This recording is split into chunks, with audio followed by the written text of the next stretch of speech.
দুনিয়া আমার, আখেরাতও আমার। দুনিয়া আমার, কবরও আমার, হাসরের ময়দানও আমার, মিজানও আমার, ফুলসিরাতও আমার। আমাকেই একা কবরে যেতে হবে, আমাকেই একা হাসরের ময়দানে দাঁড়াতে হবে, আমাকেই একা আমার আমল নামা আমাকেই নিতে হবে, আমাকেই একা মিজানের সামনে আমার আমল নামার হিসাব নিজেই পেশ করতে হবে, আমাকেই একা ফুলসিরাত পার হতে হবে। দোস্ত, কাউকে মিলবে না, কাউকে না। فإذا نفخ في الصور فلا أنساب بينهم يومئذ ولا يتساءلون। আল্লাহ তাআলা বলে, ইসরাফিল যখন দ্বিতীয়বারে সিংহায় ফু দিবে, কিয়ামতের মাঠ কায়েম হবে, হাসরের ময়দান কায়েম হবে। ফালা আনসাবা বাইনাহুম ইয়াউমাইদিন, সেদিন আল্লাহ বলে কেউ কারো বংশের, কেউ কারো আত্মীয়তার, কেউ কারো রক্তের কোনো পরিচয় দিবে না। মা বলবে না এটা আমার ছেলে, ছেলে বলবে না এটা আমার মা, স্বামী বলবে না এটা আমার স্ত্রী, স্ত্রী বলবে না এটা আমার স্বামী, ভাই বলবে না এটা আমার বোন, বোন বলবে না এটা আমার ভাই, কেউ বলবে না। ওয়ালা ইয়াতাসাআলুন, কেউ কাউরে কিছু জিজ্ঞাসাও করবে না। আপনি কে, আমি কে, আপনার বাড়ি কোথায়, আপনি আসলেন কোত্থেকে, খোদার কসম কেউ কিছু বলবে না। প্রত্যেকেই নিজেকে নিয়েই ফিকির করবে। লিকুল্লি ইমরিইম মিনহুম ইয়াওমাইদিন শাআনুন ইউগনি, প্রত্যেকেই নিজেকে নিয়ে ফিকির করবে। কাকে নিয়ে বলেন, কাকে নিয়ে ভাইয়া বলে না, জওয়ান ছেলেরা বলো ভাই, নিজেকে নিয়ে, নিজেকে। সেদিন বন্ধু মিলবে না, সেদিন বন্ধু মিলবে না, মিলবে না। আল্লাহ তাআলা কোরআনুল কারীমের মধ্যে বলছে সব ভাই বন্ধু সেদিন শত্রু হয়ে যাবে। ওই যে কালো শার্টওয়ালা ভাই, মোবাইলটা ভালো ভাই, কষ্ট করে রাস্তায় টিপলে ভালো হয়, যথেষ্ট জায়গা আছে, দয়া করে ওইখানে গিয়ে মোবাইলটা টিপেন না। মোবাইল টিপা দরকার আছে, মোবাইল এটা তো কষ্ট, এমবি ঢুকাইয়া আবার মেয়াদ চলে যায়, ঠিক মতো না টিপলে এটা আবার কি চলে যায়, মেয়াদ চলে যায়। তো মেয়াদ চলে গেলে তো টাকাগুলো নষ্ট হলো, আর টাকা তো নষ্ট করা ঠিক না, টাকা সাবাই এলাম বালা। আস্তাগফিরুল্লাহ, আল্লাহ আমাদেরকে মাফ করে দেন। আমি কাউরে ছাড়বো না ভাই, যতক্ষণ আছি ততক্ষণ। বললাম না, গাফেল আমি ছাড় দিতে রাজি না, সোজা কাজ। কাউরে তোয়াজ করা কোনো দরকার নেই, আল্লাহর কথা শুনতেই হবে, মনোযোগ দিতেই হবে ভাইয়া। এই গাফলতে গাফলতে জিন্দিগিটা বরবাদ। মসজিদে যায়, জুমা পড়ে, কিন্তু ছেলে পেলেদের চেহারায় ন্যূনতম কোনো পরিবর্তন নেই। এই যে যত ছেলে যত বখাটেই হোক, যত দুশ্চরিত্রই হোক, শুক্রবারে হইলে তো যায়, কথা বলেন না, শুক্রবারেও তো যায়, কিন্তু বদলায় না কা। কোরআন তো বদলে দেওয়ার জন্য আসছে, কোরআন তো বদলে দেওয়ার জন্য আসছে, কোরআন তো চেঞ্জ করার জন্য আসছিল, নামাজ তো বদলে দেওয়ার জন্য দেওয়া হয়েছিল। ইন্নাস সালাতা তানহা আনিল ফাহশাই ওয়াল মুনকার, নামাজ তো বদলে দেওয়ার কথা, কিন্তু শুধুই যথাযথ আগ্রহ, যথাযথ মনোযোগ, অথবা অশুদ্ধ কোরআন, অশুদ্ধ নামাজ, এর কারণে কোনো ফায়দা হয় না। আসিল তো 3 ঘন্টা পরীক্ষার হলে, দেখলাম কিতা লেখছেও, কিন্তু রেজাল্ট আইছে ফেল। হয় না এমন? হ্যাঁ, এই কারণ গাফেলের কোনো পরিবর্তন হয় না। আমি এটা সবসময় বলি, সবসময়, প্রতিদিন। কোরআনে আল্লাহ বলছে, আল্লাহ তাআলা কোরআনে বলছেন যত লোক জাহান্নামী হবে, সমস্ত লোক জাহান্নামী, তাদের সর্বশেষ আল্লাহ বলেন কেন জাহান্নামী হলো, কাফের জাহান্নামী হলো কেন, একজন মুশরিক কেন জাহান্নামী হলো, একজন মুনাফিক কেন জাহান্নামী হলো। আল্লাহ তাআলা বলেন একজন বিদআতি কেন জাহান্নামী হলো, একজন কবিরা গুনাহগার কেন জাহান্নামী হলো। সমস্ত পাপী যে জাহান্নামী হয়েছে, আল্লাহ বলে সবার মূল কারণ উলাইকা হুমুল গাফিলুন, তারা ছিল গাফেল, গাফেল, গাফেল। জীবনটাকে খামখেয়ালি মনে করছে। আরে রাখ, কি এর আল্লাহর কথা, থোসাই নবীর কথা, হুজুররা এইসব আলাপ থইতেন। হুজুর আলাপ ভাত খাইতো ভাত পায় না, এনে বইয়া বইয়া আলাপ মারে হুজুররা। এই এই যে কইয়া মেলা মেরে ফেলাই দিছে এটারে, এই জন্য নাফরমান হাসরের দিন জাহান্নামী হবে। ইয়াউমা ইয়াআদ্দু যালিমু আলা ইয়াদাইহি,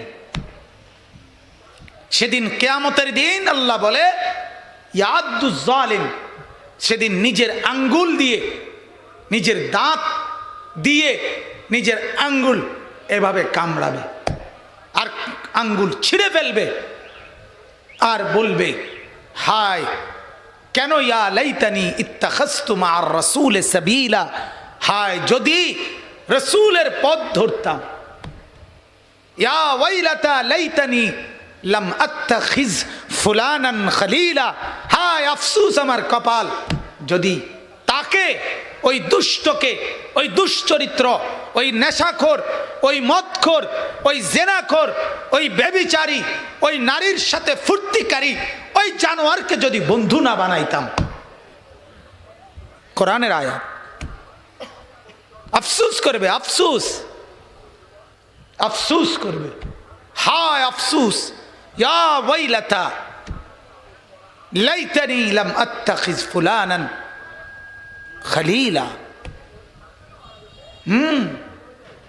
যদি বন্ধু না বানাতাম। এবং এরপরের আয়াত আছে লাকাদ আদাল্লানি আনি যিকরি, নাকি বাদা ইদ জাআনি। নাফরমান বলবে আয় হায় হায় রে, আফসোস, আমার কাছে তো কোরআনের কথা আসছিল, আমার কাছে তো নবীর কথা শুনছিলাম, কিন্তু আমি আসার পরেও এই বন্ধু আদাল্লানি, ওই শয়তানে আমারে গুমরা করে দিছে। অসভ্য বন্ধু আমার বলছে রায় বেড়া থো, বেড়া ইতান হুজুর মুজুর বেড়া থো, মুলুবির কথা দেখোস না, মানুষের ভাই তাইটা একটা ভাত খায় বেড়া, আমরা না খাওয়াইলে ইতান হুজুরের ভাত মিলিনি। কথা বোঝে না? এরকম একটা টিটকারি মাইরা তারে, আমরা তো মানুষের ভাই তাইটা একটা দাওয়াত খাই, আর তুই তো রাস্তা তাইটা একটা মদ খাস, তুই তো রাস্তাত খারায় খারায় মতস, তোরটা দামি, হ্যাঁ তোরটা ইজ্জত বেড়া, বেকুব বেড়া।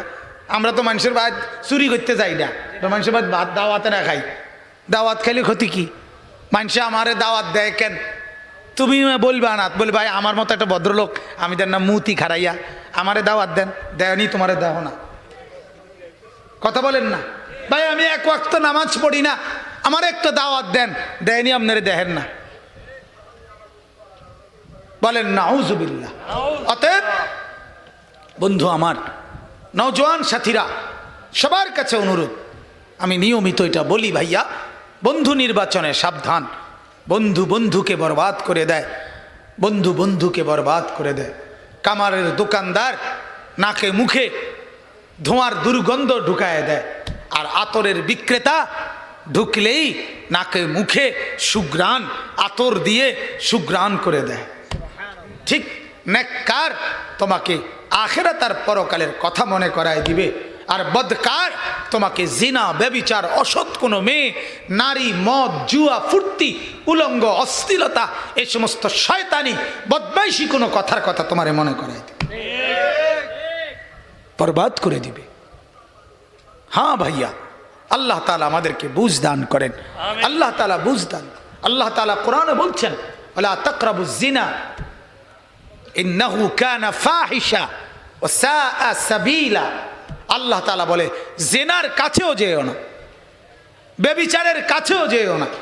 অর্থাৎ যেই জিনিস ব্যভিচারের দিকে নিয়ে যায়, এক নারীর দিকে দেখলা, ছবি দেখলা, গান শুনলা, পিছনে পিছনে ঘুরলা, একদিন তোমাকে এই অপকর্ম, ঘৃণ্য অভ্যাস তোমাকে জিনা, ব্যভিচার, বেহায়াপনা, অস্থিরতা, চূড়ান্ত অপকর্মের দিকে নিয়ে যাবে, খারাপের দিকে নিয়ে যাবে। অতএব আল্লাহ তাআলা নিষেধ করেছেন ইন্নাহু কানা ফাহিশা, এটা চূড়ান্ত অশ্লীলতা, ওয়া সাআ সাবিলা, জিনা বড় নিকৃষ্ট মন্দ রাস্তা, মন্দ পথ। আল্লাহ তাআলা বলেন ফামানি বিতাগা ওয়ারা যালিকা ফাউলাইকা হুমুল আদুন। আল্লাহ তাআলা বলেন হালাল স্ত্রী ব্যতীত, হালাল স্ত্রী ব্যতীত নিজের লজ্জাস্থানকে যে অন্য কোথাও ব্যবহার করে সে সীমালঙ্ঘনকারী, সীমালঙ্ঘনকারী। আর সীমালঙ্ঘনকারীর ঠিকানা জাহান্নাম, জাহান্নাম। আজকের নওজওয়ানদেরকে, আজকের যুবকদেরকে আরো খোলামেলা নিজের চরিত্র আর আখলাকের ব্যাপারে সংশোধন করা দরকার, আলাদা বলা দরকার, কাছে ডেকে বলা দরকার, বুকে জড়াইয়া বলা দরকার, কাছে টাইনা বলা দরকার, চোখের পানি ফেলে ফেলে বলা দরকার। এমনি নাহলে বদলাবে না, বদলাবে না। গত পরশুদিন আমি এক জায়গায় মাহফিলে গেছি।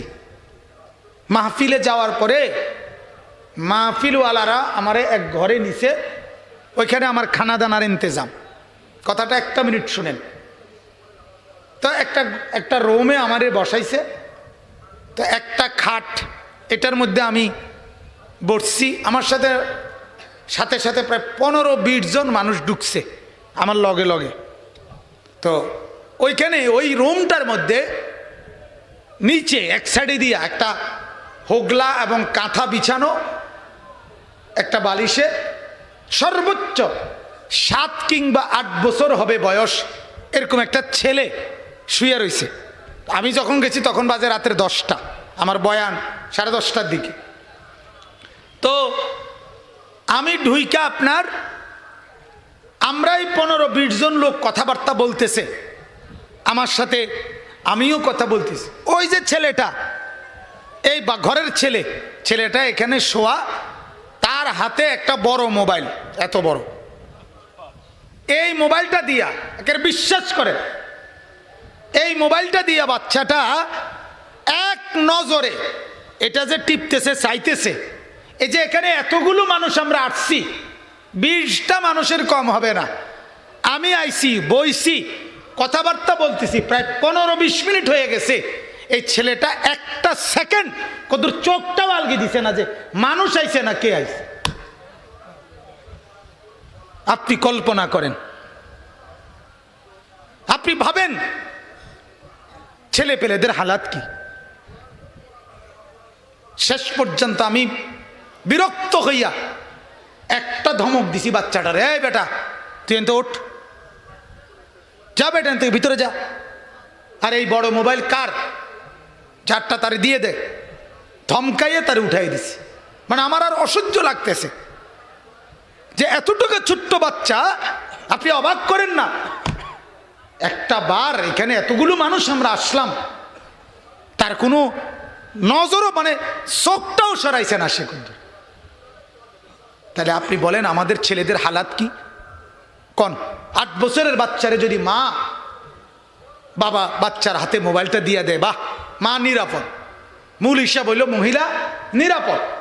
মহিলার হিসাব হইল বাচ্চার হাতে মোবাইল দিছি, এবার হাতে গান শুনুক, ছবি দেখুক, নাচ দেখুক, গেমস খেলুক, কার্টুন দেখুক, যেটা মনে কয়টা করুক, আমারে তো আর ডিস্টার্ব করে না, অতএব আমার আর কোনো সমস্যা নেই। তাহলে এভাবে কি জাতি টিকবে? কথা বলেন না। এভাবে সমাজ টিকবে? এভাবে আমাদের পরিবার টিকবে বলেন? এই জন্য এতটা কঠোর।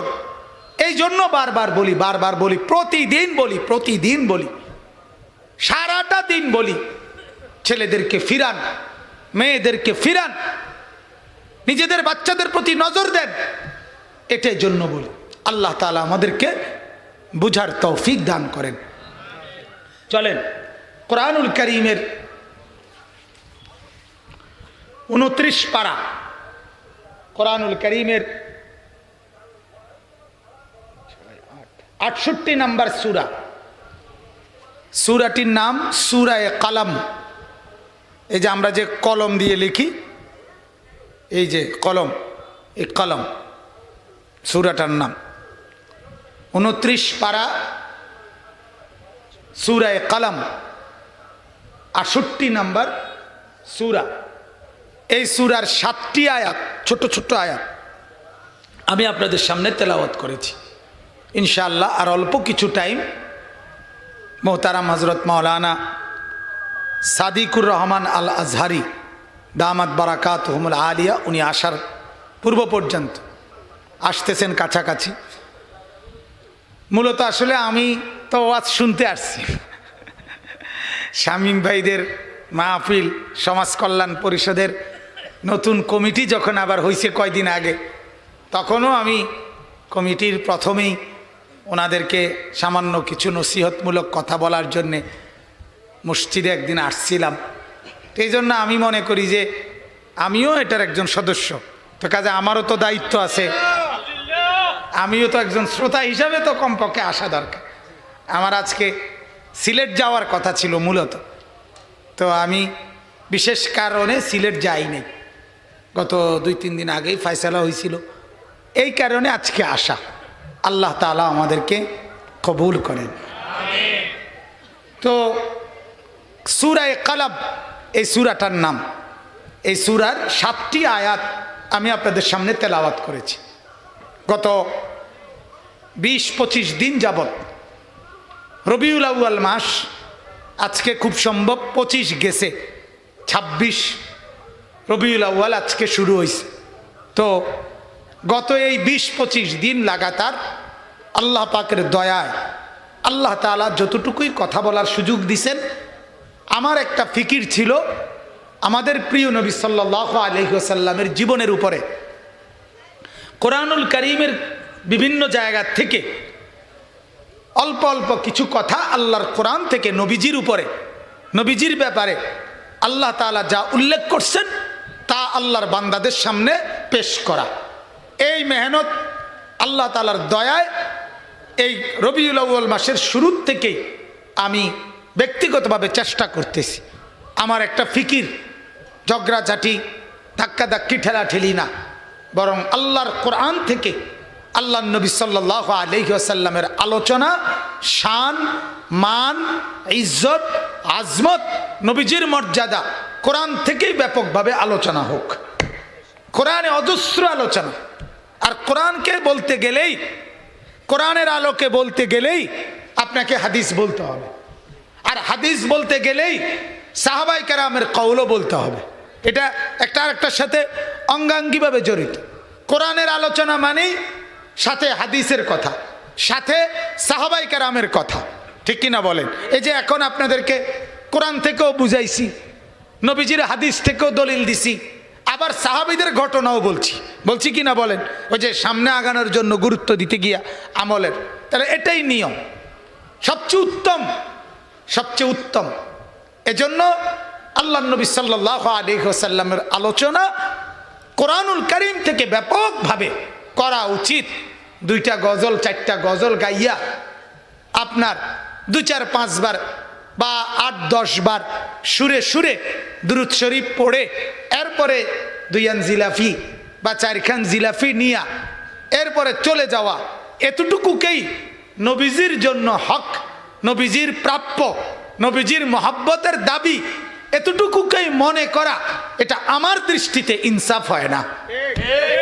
এত বড় মুহসিনে আজম, আমার প্রতি এত বেশি অনুগ্রহকারী, আমার ঈমান, আমার ইসলাম, আমার কোরআন, আমার নামাজ, আমার সেজদা, আমার জিকির, আমার তেলাওয়াত, আমার অজু গোসল, আমার জিন্দিগির ইসলামের যত বন্দিগি, সব কিছু আমি যার মাধ্যমে পেলাম আল্লাহর পক্ষ থেকে, নবীজি আমাকে জানাইলেন। তিনি না বললে, তিনি না আসলে, তিনি না জানাইলে আমি শুনতাম না, জানতাম না, বুঝতাম না। আজকে আমি আখিরাতের সহি ধারণা পেতাম না। একমাত্র মুসলমান ছাড়া পৃথিবীর কোন জাতির কাছে পরকালের ব্যাপারে নিখুঁত কোনো তথ্য নাই। সুবহানাল্লাহ, বলেন আলহামদুলিল্লাহ। জানেন এটা? হিন্দু ধর্মে তাদের কাছে মৃত্যু পরবর্তী কি হয় এই নিয়ে নিখুঁত সহি সঠিক কোনো ধারণা নাই। হিন্দুদের একমত একটা ধারণা হলো, একজন মানুষ হিন্দু ধর্মের মৃত্যুবরণ করলে কিছুদিন পরে আবার পুনরায় জন্ম হয়, পুনর্জন্ম, জন্মান্তরবাদ। এটা আপনার অর্থাৎ প্রথম জীবনে যদি পুণ্য কর্ম করে, ভালো কাজ করে, পরের জন্মে ভালো মানুষের আকৃতি দিয়ে আবার জন্ম নেয়।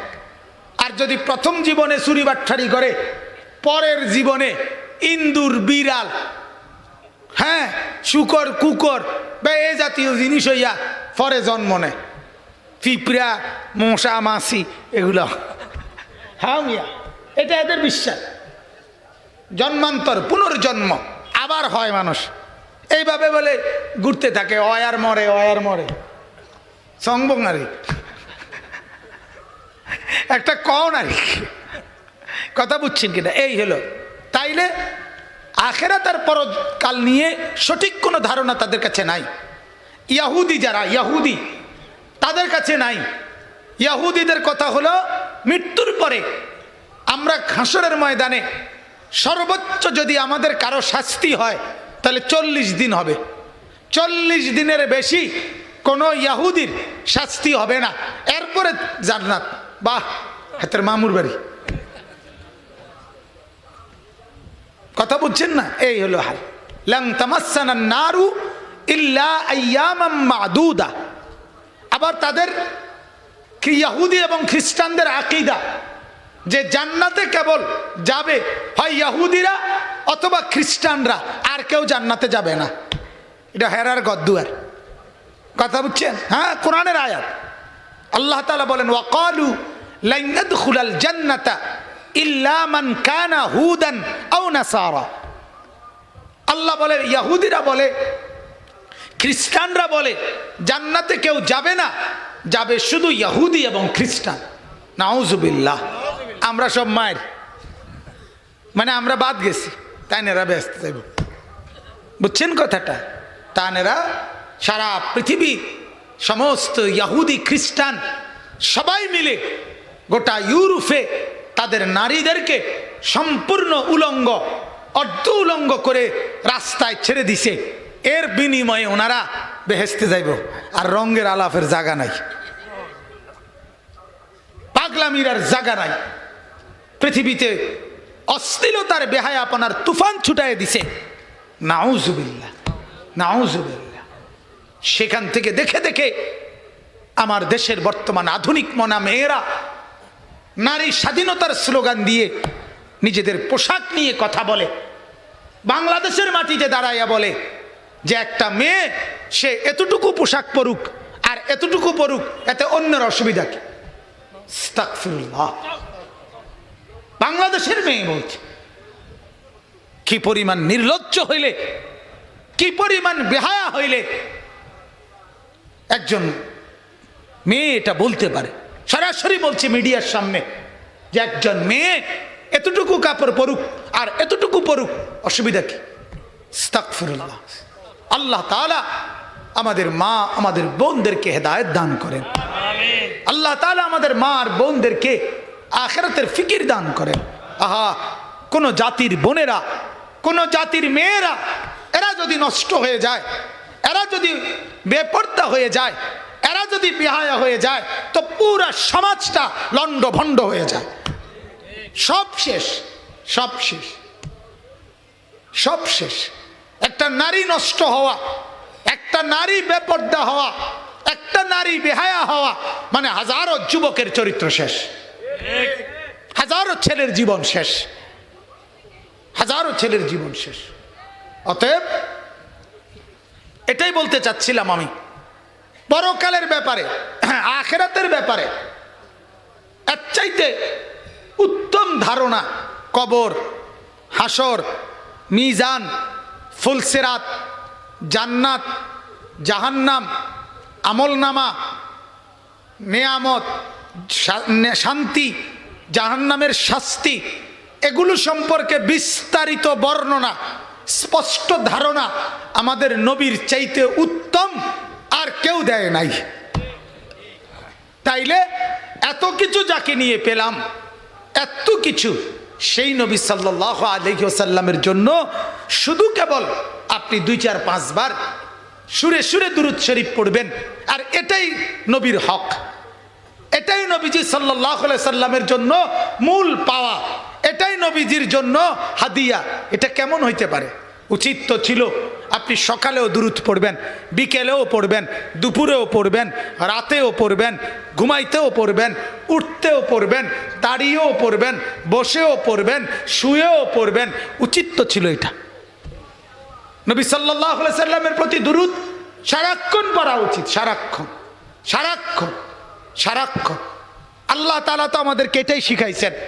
5 ওয়াক্ত নামাজ, 5 ওয়াক্ত নামাজ যে আমরা পড়ি এক বেলা না 5 বেলা, কথা বলেন না, সকাল দুপুর বিকাল সন্ধ্যা রাত, বেলার নামও তো আমরা কই এই 5টায়, সকাল দুপুর বিকাল সন্ধ্যা রাত।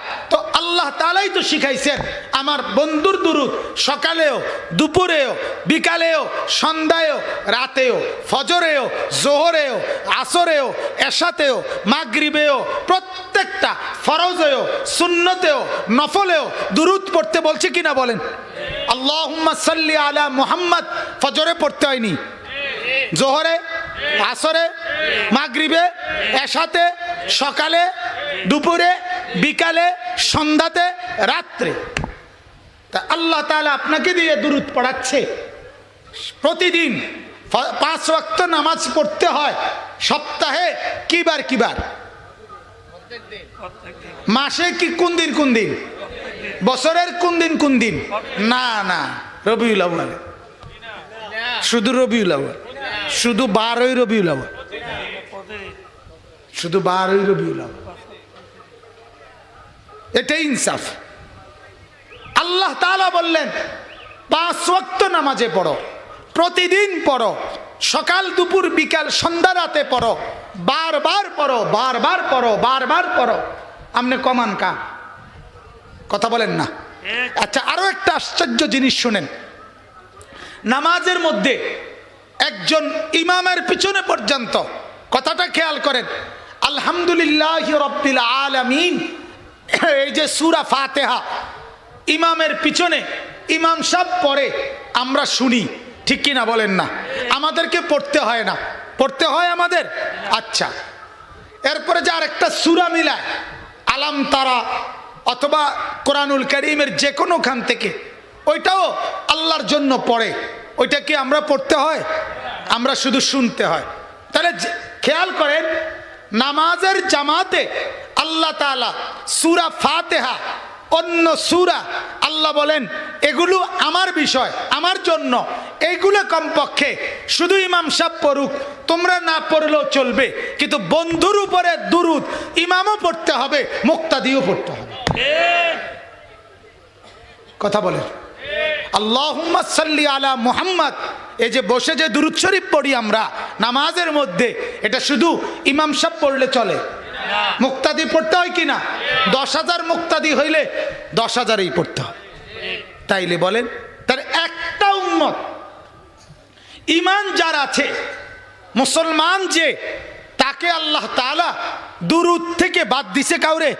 ছোট বড়, সাধারণ আলেম, ইমাম, মুসল্লি, কাউরে বাদ দিছি কিনা বলেন?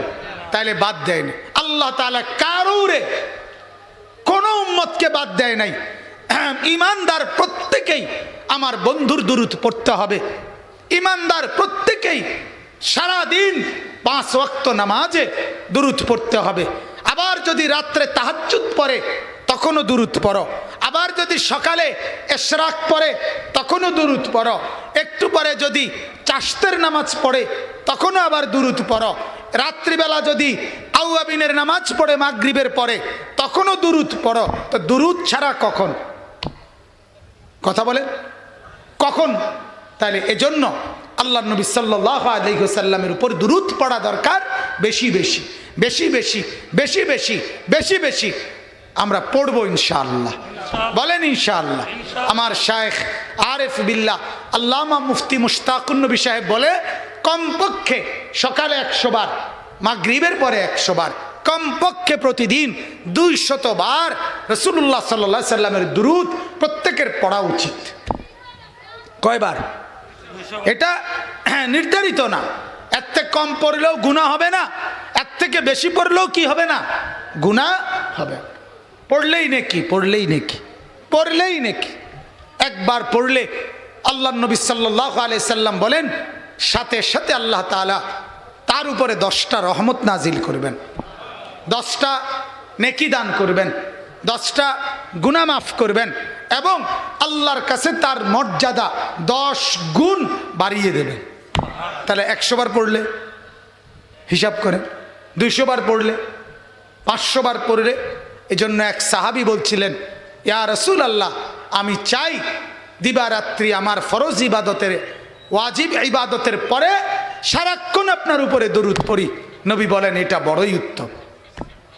এজন্য আল্লাহ নবী সাল্লাল্লাহু আলাইহি ওয়াসাল্লামের মহব্বত, ভালোবাসা, দুরুদ নির্দিষ্ট কোনো মাসে, নির্দিষ্ট কোনো দিনে, নির্দিষ্ট কোনো বছরের সাথে সম্পৃক্ত নয়। আল্লাহ তাআলা বুঝার তৌফিক দান করে। চলেন এবার আয়াতের তর্জমাটা বলি। এই আয়াতের মধ্যে আল্লাহ তাআলা কি বলতে চাচ্ছেন? আল্লাহ তাআলা একটা ছোট্ট কথা বললে বুঝবেন আয়াতটার মূল বক্তব্যটা কি। আয়াতের মূল বক্তব্য হলো, আল্লাহ তাআলা নবীকে বলছিলেন আগেই, বন্ধু আপনি যখন ইসলামের দাওয়াত দিবেন, প্রথম দিন থেকে শেষ দিন পর্যন্ত আপনার বিরুদ্ধে কোনো কাফের, বেঈমান, মুশরিক যদি কিছু বলে, আপনি দাওয়াত দিবেন। আর আপনারা যদি পাল্টা কিছু বলে, তো জবাব আপনি দিবেন না, আমি দেব। কে দিবে? আল্লাহ তাআলা দিবেন। আল্লাহ তাআলা, আল্লাহ তাআলা দিবেন। তো এইটারই আল্লাহ তাআলা একটা নমুনা এই সূরাটার শুরুতে আল্লাহ তাআলা পেশ করছে। আগে আছে আরো, যেমন যেদিন প্রথম আল্লাহর নবী সবাইকে খোলামেলা মক্কার কুরাইশদেরকে দাওয়াত দিছেন কালেমার, সেদিন আবু লাহাব বলছিল, মুহাম্মদ তাব্বান লাক আলিহাযা জামাআতানা, তুমি ধ্বংস হও মুহাম্মদ, এজন্য বুঝি আমাদেরকে ডাকছো, এর লেগা। তো আল্লাহ পাক সাথে সাথে বললেন, বন্ধু আপনি জবাব দিবেন না, আমি জবাব দিচ্ছি, আমি দিচ্ছি, আমি দিচ্ছি। তো আল্লাহ তাআলা জবাব দিছেন, তাব্বাত ইয়াদা আবি লাহাব ওয়া তাব্বা। আল্লাহ তাআলা বলেন, আবু লাহাব, তোর 2 হাত, যে 2 হাত তুই উঁচা করেছিস আমার নবীর বিরুদ্ধে, সেই 2 হাত আমি আল্লাহ ধ্বংস করে দেব, আর তোর পুরা বডি পুরাটাই ধ্বংস করে দেব। এই জবাব দিছে কে? আল্লাহ। নবীজিকে বলতে বলেন। আরেকটা আছে, আমাদের নবী সাল্লাল্লাহু আলাইহি সাল্লামের উপর একবার 15 দিন কোরআন নাজিল বন্ধ ছিল। তো মক্কার সব কাফেররা বলতে লাগছে যে মুহাম্মদের খোদা মুহাম্মদকে ছেড়ে দিছে, মুহাম্মদের খোদা আর এখন মুহাম্মদের সাথে সম্পর্ক নাই, নাউজুবিল্লাহ। সবাই যখন বলতে লাগছে, তো আল্লাহ তাআলা বলছে, বন্ধু আপনি জবাব দিয়েন না, আমি জবাব দিচ্ছি। তো আল্লাহ তাআলা 15 দিন পরে কোরআনের আয়াত নাজিল করে জানালেন, ওয়াদ-দুহা ওয়াল-লাইলি ইযা সাজা মা ওয়াদ্দাআকা রাব্বুকা ওয়া মা ক্বালা। আল্লাহ তাআলা বলে, বন্ধু আলোকিত সূর্যের কসম, অন্ধকার রাতের কসম, আমি কসম করে বলছি, আমি আপনাকে ত্যাগ করি নাই, আমি আপনার উপরে রাগ করি নাই, আমি আছি আপনার সাথে, আমি আপনাকে নিয়েই আছি। এই যে জবাব দিছে কে বলেন? আল্লাহ। ঠিক এখানে এরকম মক্কার কাফেররা নবীজির বিরোধিতায় বলতে লাগছে, শুরু করছে মানুষের কাছে যে মুহাম্মদ একটা পাগল, নাউজুবিল্লাহ, মুহাম্মদ পাগল, পাগল। নবীকে বলছে, কি কারণে বলছে? তারা একটা যুক্তি দেখাইছে। যুক্তিটা কি? নবী সাল্লাল্লাহু আলাইহি ওয়াসাল্লাম, 2টা যুক্তি। নবীজি যখন কোরআন নাজিল হতো, তখন হযরতে জিবরাইল যখন নবীজির উপরে কোরআন নাজিল করতেন, তখন নবীজি একদম সবার থেকে আলাদা হয়ে যেতেন, চেহারা একদম লাল হয়ে পুরা শরীর থেকে দরদর করে ঘাম ঝরতো, দেখলেই মনে হইতো নবীকে তখন অন্যরকম। তো মক্কার কাফেররা বলতো, দেখো মুহাম্মদ নাউজুবিল্লাহ পাগল, এই জন্যই মাঝে মাঝে তার চেহারা সুরত অন্যরকম হয়ে যায়, নাউজুবিল্লাহ। এটা যে ওয়াহি, এটা যে জিবরাইলের আগমন, এটাকে তারা বিকৃত করে নবীকে পাগল বলতো, নাউজুবিল্লাহ। 2 নাম্বার, তারা বলতো আমরা কেন পাগল বলি? তো তারা বলতো, আমাদের দ্বিতীয় যুক্তি হইল, একটা লোক তার সমস্ত গোত্র, পুরা বংশ যেই ধর্ম মানে, যেই নিয়ম নীতি মানে তার ব্যতিক্রমে একজন লোক সে সমস্ত বাপদাদার ধর্মের সব নিয়ম বাতিল ঘোষণা করল, এরপরে গোটা পৃথিবীর সব বাতিল এটাও বলতেছে, সবার মোকাবেলায় সে একাই নাকি দাওয়াত দিবে, একাই নাকি বিশ্ব বিজয় করবে। আচ্ছা বলেন, এটা কোনো সুস্থ মানুষ বলে? নাউজুবিল্লাহ। এইটা মক্কার কাফেররা। অর্থাৎ নবীজি সাল্লাল্লাহু আলাইহি সাল্লাম যখন ইসলামের দাওয়াত শুরু করছেন তখন নবীজির সাথে প্রথম লোক ছিল হাজার হাজার, কথা বলেন না, না লোক ছিল একাই তিনি। যেদিন তিনি একা শুরু করছেন সেদিন কেউ ছিল না, একাই একাই তিনি। তো এই একাই কিভাবে সম্ভব? মক্কার কাফেররা বুঝতেছিল না যে আপনি কিভাবে করবা তুমি মুহাম্মদ, এজন্য তাকে পাগল বলতে লাগছে। নাউজুবিল্লাহ। এবার আল্লাহ তাআলা জবাব দিতেছে এই আয়াতে। আল্লাহ বলে, বন্ধু আপনাকে পাগল বলছে, আপনি জবাব দিয়েন না, আমি জবাব দিচ্ছি। আল্লাহ তাআলা বলেন, নুন ওয়াল কালামি ওয়া মা ইয়াসতুরুন, এটাও কসম। এই নুন একটা অক্ষর, আলিফ বা তা সার মধ্যে একটা অক্ষর আছে কিনা? নুন। কোরআনুল কারীমের মোট 29টা সূরার শুরুতে এরকম অক্ষর আছে। কোথাও 2 অক্ষর, কোথাও 3 অক্ষর, কোথাও 4 অক্ষর, কোথাও 5 অক্ষরও আছে, বুঝছেন? এ যেমন নুন, কফ, আবার 2 অক্ষর যেমন ইয়াসিন, এরপরে 3 অক্ষর যেমন আলিফ লাম মিম, এরপরে 4 অক্ষর হামিম, না না হ্যাঁ আলিফ লাম মিম সদ, এই 4 অক্ষর। এরপরে 5 অক্ষর হামিম আইন সিন কফ। এইভাবে কোরআনের বিভিন্ন জায়গায় শুরু দিয়া 29টা সূরার শুরুতে অক্ষর আছে। 1 অক্ষর, 2 অক্ষর, 3 অক্ষর, 4 অক্ষর, 5 অক্ষর। এগুলোর কোনো অর্থ আল্লাহ বলে নাই, নবীজি বলে নাই। সাহাবীদের সামনে শুধু চ্যালেঞ্জ করছে আল্লাহ মক্কার কাফেরদের কাছে যে তোমরা তো বুদ্ধিমান, তোমরা তো চালাক, তোমরা তো কথায় কথায় বলো যে আমার বন্ধু মুহাম্মদ কোরআন নিজে বানাইছে, নিজে নিজে লেখছে, তাইলে এই অক্ষরগুলোর অর্থ কি তোমরা বলো। 1450 বছরের ভিতরে আজকের দিন পর্যন্ত কোনো বেঈমান বলতে পারে নাই এগুলোর অর্থ কি। সুবহানাল্লাহ। এতে প্রমাণিত কোরআন আল্লাহর পক্ষ থেকে। এরপরে আল্লাহ বলেন ওয়াল কালাম, আমি আল্লাহ কসম করছি কলমের। কিসের বলেন না, কিসের? কলমের কসম। এই যে কলম, এখানে আল্লাহ তাআলা কলম বলতে কি বুঝাইছেন আমি বলতেছি। এরপর আল্লাহ বলেন ওমা ইয়াসতুরুন, এবং আমি আল্লাহ তাআলা কসম করতেছি এই কলম দিয়ে যা কিছু লিখছে, লেখা হইতেছে, সমস্ত লেখার লেখনি যা লিখছে কলম দিয়ে, সব লেখার কসম। কলমেরও কসম, কলম দিয়ে যা কিছু লেখা হলো সেই সমস্ত লেখা, সেই সমস্ত কথাগুলো, সেগুলোরও কসম। কসম করে আল্লাহ বলেন মা আনতা বিনিআমাতি রাব্বিকা বিমাজনুন। বন্ধু কসম করে বলছি, আমি আল্লাহর নিয়ামত পেয়ে আপনি নিয়ামতে ধন্য, আপনি পাগল নন। বিমাজনুন, আপনি পাগল না, বরং আপনি আমার নিয়ামতে নিয়ামতে ধন্য, আপনি আমার নিয়ামতে পূর্ণ। আমি আল্লাহ সবচেয়ে বেশি নিয়ামত আপনাকে দিয়েছি।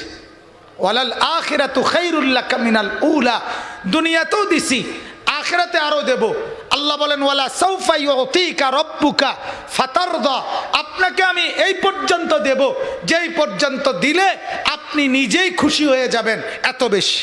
ইন্না আতাইনা কাল কাউসার, আপনাকে আমি দিয়েছি অনেক কল্যাণ, এমনকি হাউজে কাউসার। আল্লাহ বলেন এভাবে অনেক দিছি, আপনি আমার নিয়ামত প্রাপ্ত, আপনি পাগল হবেন কেন? নাউযুবিল্লাহ। ওয়া ইন্না লাকা লা আজরান গায়রা মামনুন, আল্লাহ তাআলা বলেন এই যে মেহনত, এই যে কষ্ট, দিবারাত্রি চেষ্টা, ওয়াজ, নসিহত, দাওয়াত, তাবলীগ, তাজকিয়া, তালিম, যুদ্ধ, জিহাদ, জুলুম অত্যাচার সহ্য করা, কাফেরদের নির্যাতন সহ্য করা, এই যা কিছু আপনি করছেন এর বিনিময়ে আমি আল্লাহ হিসাব ছাড়া আপনাকে বিনিময় দান করব। আপনি দেখবেন আল্লাহ তাআলা বলছেন। এরপর আল্লাহ তাআলা বলেন ওয়া ইন্নাকা লাআলা খুলুকিন আযীম, আপনার কোনো দোষ নাই, আপনার কোনো ত্রুটি নাই, আপনার কোনো পাপ নাই, আপনার কোনো কলঙ্ক নাই, আপনার কোনো কিছু নাই, বরং আপনি হচ্ছেন আপাদ মস্তক, মাথার চুল থেকে পায়ের নখ পর্যন্ত পুরা 63 বছরে সর্বশ্রেষ্ঠ, সর্ব উন্নত চরিত্রের অধিকারী আপনি বন্ধু। যেই কোনো দৃষ্টিতে কথা, বার্তা, আচরণ, উচ্চারণ, আবেগ, অনুভূতি, হাঁটা, চলা, খাওয়া, ঘুমানো, আহার, নিদ্রা, হাসি, কান্না, আনন্দ, বেদনা, বা ঘর, বাহির, বাজার, সমাজ, এলাকা, পরিবার, সর্বক্ষেত্রে, সর্ব জায়গায় আপনার চলা, আপনার হাঁটা, আপনার উঠা, আপনার বসা, আপনার কথা, আপনার আচরণ, আপনার লেনদেন, আপনার উচ্চারণ, আপনার নড়াচড়া, আপনার হাসি, আপনার কান্না, আল্লাহ বলে সব কিছু সর্বশ্রেষ্ঠ, সবচেয়ে উন্নত। আপনি হাসলেও সেরা, আপনি কাঁদলেও সেরা, আপনি কথা বললেও সেরা, আপনি চুপ থাকলেও সেরা, আপনি উপরে উঠলেও সেরা, আপনি নিচে নামলেও সেরা, আপনি ঘুমাইলেও চমৎকার, আপনি সজাগ থাকলেও চমৎকার, আপনি একাকী থাকলেও চমৎকার, আপনি সবার মাঝে থাকলেও চমৎকার, আপনি কথা বললেও চমৎকার, আপনি চুপ থাকলেও চমৎকার, আপনার চেহারাও সুন্দর, আপনার নাকও সুন্দর, চোখও সুন্দর, হাতও সুন্দর, কথাও সুন্দর, আচরণও সুন্দর, ব্যবহারও সুন্দর, সব সুন্দর, সব শ্রেষ্ঠ। ওয়া ইন্নাকা লাআলা খুলুকিন আযীম, আপনি সুউচ্চ, সুমহান চরিত্রের অধিকারী, সর্বশ্রেষ্ঠ। এরপরে আল্লাহ তাআলা বলেন, আমি পিছনের কথার আরেকটু ব্যাখ্যা পরে করছি, আগে শুধু তর্জমা বলছি। আল্লাহ তাআলা বলেন ফাসাতুবসিরু ওয়া ইউবসিরুন, আল্লাহ তাআলা বলেন শোনেন, আপনাকে তো আমি বললাম আপনি পাগল না, আপনাকে আমি হিসাব ছাড়া বিনিময় দেব, আপনার চরিত্র সর্ববিষয়ে সর্বশ্রেষ্ঠ। এরপরে আল্লাহ বলেন তো যা তারা বলে, যা আমি বললাম, কাফেররাও তো আপনার বিরুদ্ধে বলে, আর আমি আল্লাহ আপনার পক্ষে বললাম, তো ফাসাতুবসিরু ওয়া ইউবসিরুন, আপনিও দেখবেন তারাও দেখব।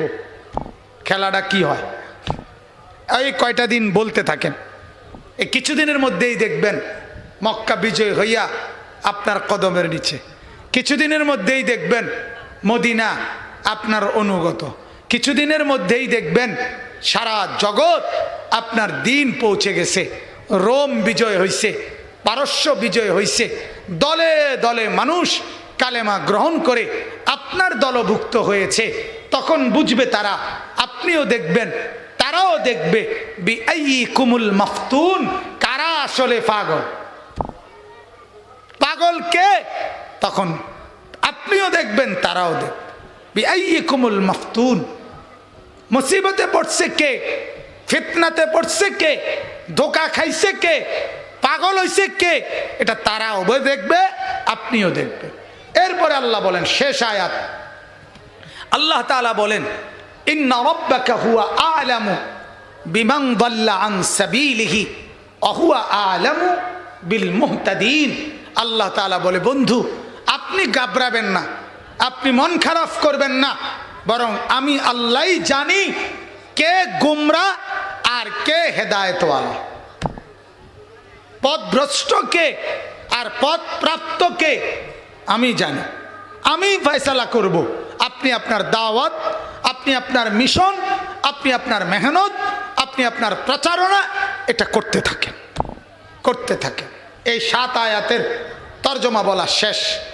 এবার আমার শেষ কথা হইল আপনাদের কাছে, সেটা হলো আল্লাহ তাআলা বলছেন, আমি আল্লাহ কসম করছি কলমের। কিসের? কলমের। এবং কলম যা লিখে তার। দুইটা কসম। কলম বলতে কি? কলম বলতে প্রথম তাফসির হলো, প্রসিদ্ধ তাফসির, তাফসিরের মধ্যে লিখছে, বিভিন্ন সাহাবী বর্ণনা করছে, কলম বলতে আল্লাহ তাআলা এখানে বুঝাইছেন এই কুল কায়নাত সৃষ্টি করার পূর্বে আল্লাহ তাআলা আল্লাহ তাআলা একটা কুদরতি কলম বানাইছিলেন। ওই কলমকে আল্লাহ তাআলা বলছেন উক্তুব, লেখো। কলম বললেন কি লিখব? তো আল্লাহর কুদরতে কলম বলছে। তো আল্লাহ তাআলা বলছে, আমি আল্লাহ আমাকে বাদ দিয়ে যত মাখলুক, যত সৃষ্টি, মানুষ বলো, জিন বলো, জন্তু বলো, জানোয়ার বলো, আসমান বলো, জমিন বলো, ফেরেশতা বলো, আর যাই বলো, আমি আল্লাহ যা কিছু বানাবো কিয়ামত পর্যন্ত সব কিছুর তাকদীর তুমি কলম লেখো। লেখো সব কিছু। কলম শুধু লিখছে তো লিখছে, লিখছে তো লিখছে, লিখছে তো লিখছে। লিখতে লিখতে আসমান, জমিন, চন্দ্র, সূর্য, গ্রহ, নক্ষত্র, মানুষ, জিন, নবী, সাধারণ মানুষ, ফেরেশতা, পশু পাখি, কীট পতঙ্গ, জন্তু জানোয়ার, মাটি, স্রোত, যা কিছু, সোজা কথা সব কিছু আল্লাহকে বাদ দিয়ে কোনটা কতক্ষণ কিভাবে কি করবে কি করছে সব কিছুর তাকদীর আল্লাহ তাআলা ওই কলমকে দিয়ে লেখায় দিয়েছে। এটারেই আমরা তাকদীর বলি। আমরা যে বলি তাকদীর, ওয়াল কদরি খাইরিহি ওয়া শাররিহি মিনাল্লাহি তাআলা, এটাই আল্লাহ তাআলা। হযরত আব্দুল্লাহ ইবনে আব্বাস বলেন, তাফসিরে মাআরিফুল কোরআনে লিখছে, আসমান ও জমিন সৃষ্টির 50,000 বছর আগে আল্লাহ তাআলা এই তাকদীর কলম দিয়ে লেখায় এনেছে। এজন্য এই যে আপনি হাসি দিলেন, আপনি মৃত্যু পর্যন্ত মোট কতটা হাসবেন এটা তাকদীরে লেখা আছে। আপনার চোখ থেকে কত ফোঁটা পানি পড়বে তাকদীরে লেখা আছে। আপনার মুখে লোকমা উঠবে কয়বার তাকদীরে লেখা আছে। আপনি কদম ফেলে হাঁটবেন কয়বার, বসবেন কয়বার, ঘুমাবেন কয়বার, সব কিছু সব কিছু। স্রোত, নদীতে স্রোত বইবে কয়বার, সূর্য উঠবে কয়বার, ডুববে কয়বার, মানে কুল কায়নাতের, শুধু মানুষ না সব কিছুর তাকদীর আল্লাহ তাআলা লিখে রাখছে।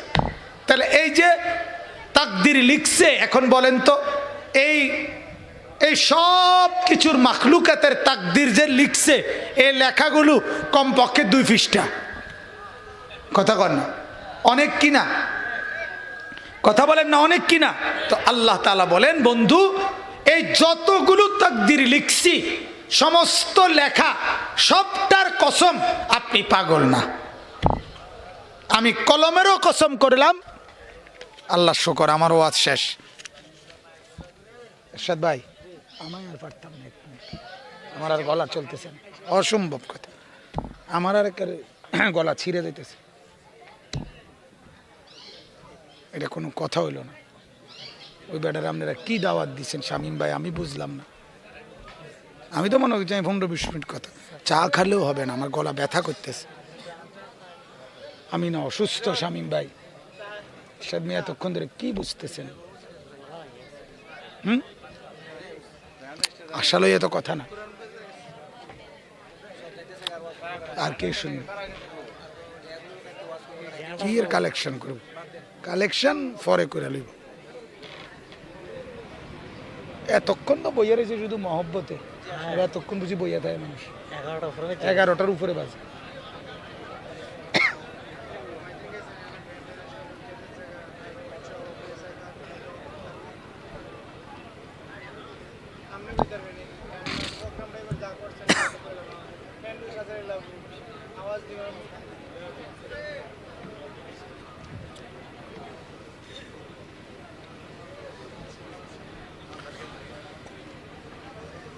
আল্লাহুম্মা সাল্লি আলা মুহাম্মাদ ওয়া আলা আলি মুহাম্মাদ।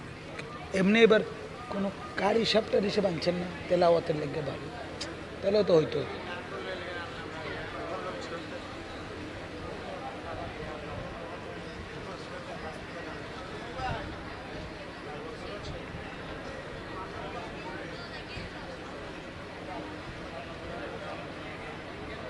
কান্নার ফুল খরচ করা নিয়ে কথা না, কথা হইল আইসে তো বেটা বইতার্থ না, মোড়া তাজা মানুষ ইয়ে কি উঠতে পারে আমগো মতো আমরা হামলা মাতলা মানুষ না, দৌড় দিয়ে উঠতে লাগে, উঠবো কোথায় এখন? তো উচিত মুনাজাত করে দেওয়া। আল্লাহুম্মা সাল্লি আলা মুহাম্মদ ওয়া আলা আলি মুহাম্মদ কামা সাল্লাইতা আলা ইব্রাহিম ওয়া আলা আলি ইব্রাহিম ইন্নাকা হামিদুম মাজিদ। আল্লাহুম্মা বারিক আলা মুহাম্মদ ওয়া আলা আলি মুহাম্মদ কামা বারাকতা আলা ইব্রাহিম ওয়া আলা আলি ইব্রাহিম ইন্নাকা হামিদুম মাজিদ। اللهم صل على محمد النبي الأمي وآله وسلم تسليما. أستغفر الله الذي لا إله إلا هو الحي القيوم وأتوب إليه. اللهم صل على سيدنا محمد النبي الأمي وآله وسلم تسليما. আমরা মোটামুটি এতটুকু কথাই শেষ করলাম।